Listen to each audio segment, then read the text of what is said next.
Hey everybody, what's going on? We are back again with FSX, and we're doing the Gurmman Goose. So, as I did mention, I was going to do this plane right after the DC-3, so that's what we're doing. So here it is. This is yet again another base plane with the game, so you're not going to have to go to another website to find one of these. You could, but there's no sense, because it's right here. So, this aircraft was built in 1937. So 1 year after the DC-3 was built, this one came out. So yet again, another post-World War I aircraft, all metal frame and body. This is also a float plane. You can tell because of the fuselage design. It has a hull, so this aircraft could float. So these have been flying since 37 to today. There's still a couple of them flying. So very nice body of this airplane. I usually fly this around islands and all that, but I'll do a quick little review of this airplane today. I'm also going to be landing it in the water, so you guys can see how that happens. Just going to quickly open up our hatch there so we can get in. So here's the cockpit. Very simple, easy. Not even going to really need a lot of help with this, but I'll do it anyway. So as you guys saw, the propellers and wings are on top of the aircraft's fuselage. That's because since it's a float plane, you cannot have it at the bottom because propellers.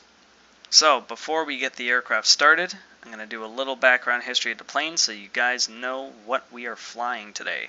Well, you already know what we're flying, but got to tell you what, like what makes it work.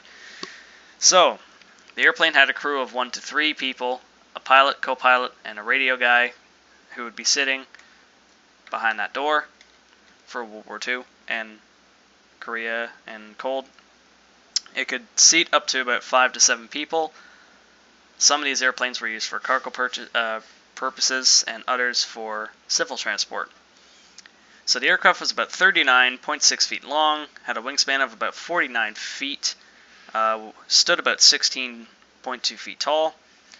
The aircraft had a power plant of Pratt & Whitney R985AN6 Wasp Junior 9-cylinder air-cooled Radius engines that could propel 450 horsepower each. The aircraft's maximum speed was about 201 miles per hour, or 324 kilometers an hour. The aircraft had a cruising speed of about 191 miles per hour, or 308 kilometers per hour at about 5,000 feet.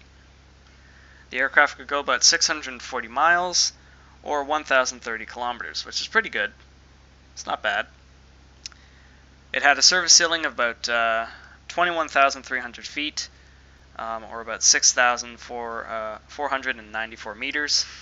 So around the same thing as the DC-3. It could go that high, but that's usually the registered height for this plane. It had a rate of climb of about 1,100 feet per minute. And really, that's all I gotta say about the airplane. All the rest, the aircraft was used in World War II, Korea War, and even a little bit in the Cold War. So, now, let's get this aircraft in the air, shall we? So, we're gonna set our prop fuel mixture to rich. Get our battery on here, and avionics master. Gonna get our beacon strobe lights on. So these right here, these are the float gears. So when I go in to land in the water, you're gonna have to push those, I think twice to get them to go down fully. Okay, so now let's get this aircraft airborne.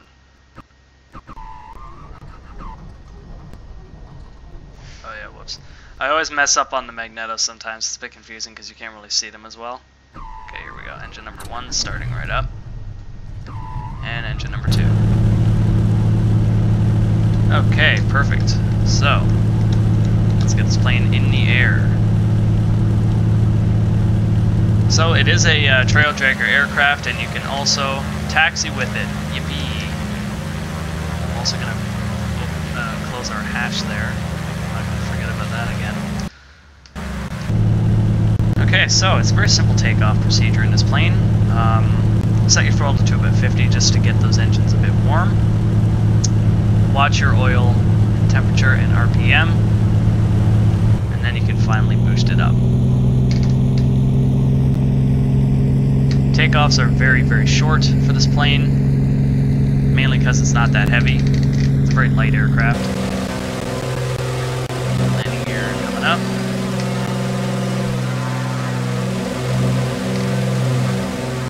And yet again, this is an all-metal body, so that's pretty good.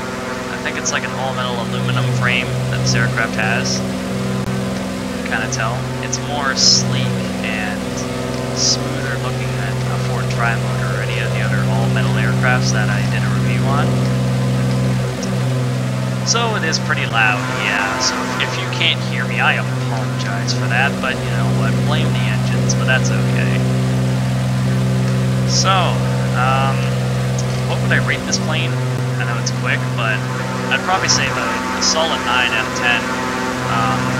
For model design, it's not 100% accurate, but it's still pretty accurate for a model like this. And you do not have to go searching online to get this because it already comes with the game.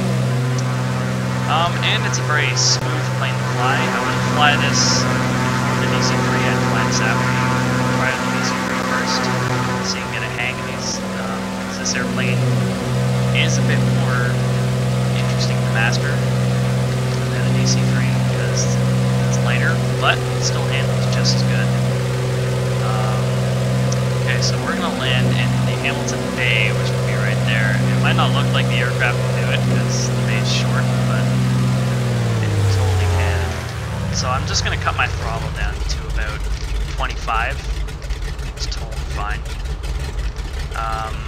If you guys do live in the Hamilton area,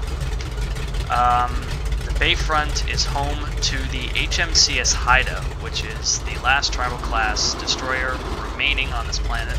I did a review of that ship on the War Thunder, so if you haven't seen that, do check it out. That's also the ship that I currently work on today. She served from 1943 and finished her complete service in '63 when she was decommissioned in February. She is the last of 27 tribals built, 13 sunk, 13 scrapped. She's the last one. So if you guys do live in Hamilton or are close around the Hamilton area, definitely go check it out. It's right beside the Canadian Military Armory, right by the base. I think it's Pier 8 or something like that, I believe. And yeah, it's a really amazing ship. I work on there. It's fun. There's a lot of cool things to learn about it, so definitely check it out if you can. Okay, now, since that's out of the way, let's get the floats down.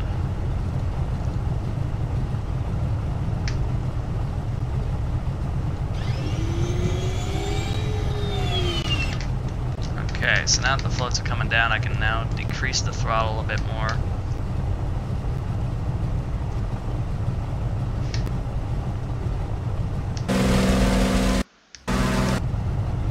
And I'm probably not even going to need flaps for this, although we are going at around 130 miles an hour. That's fine, because water will just slow the aircraft down a bit more. Water landings, I wouldn't really say they're easy, but they're not hard either, so you know, they're both, but I'm just gonna set my flaps to 50 just so we can slow down a bit more.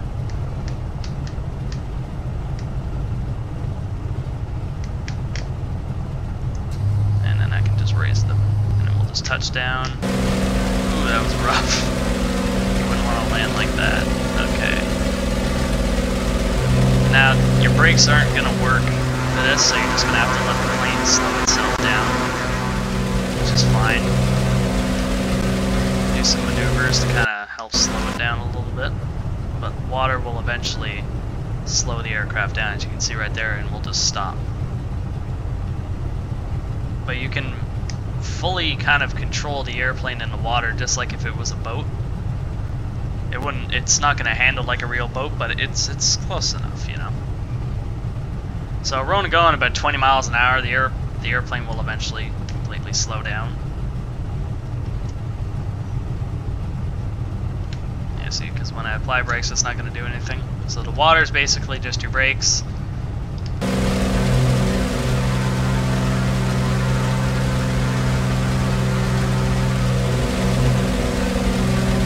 And she's just going to sit like that.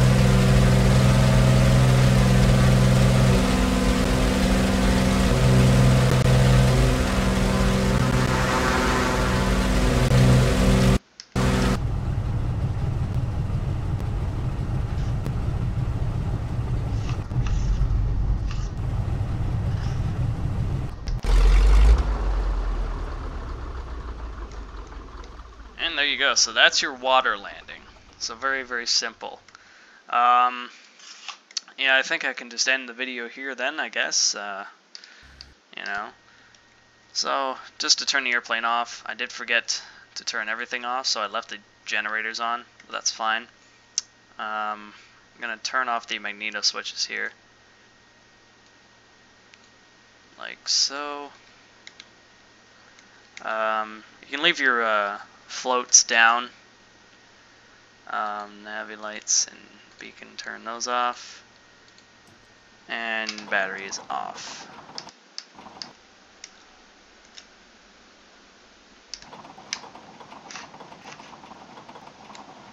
So, that's basically the review of the Gurmman Goose.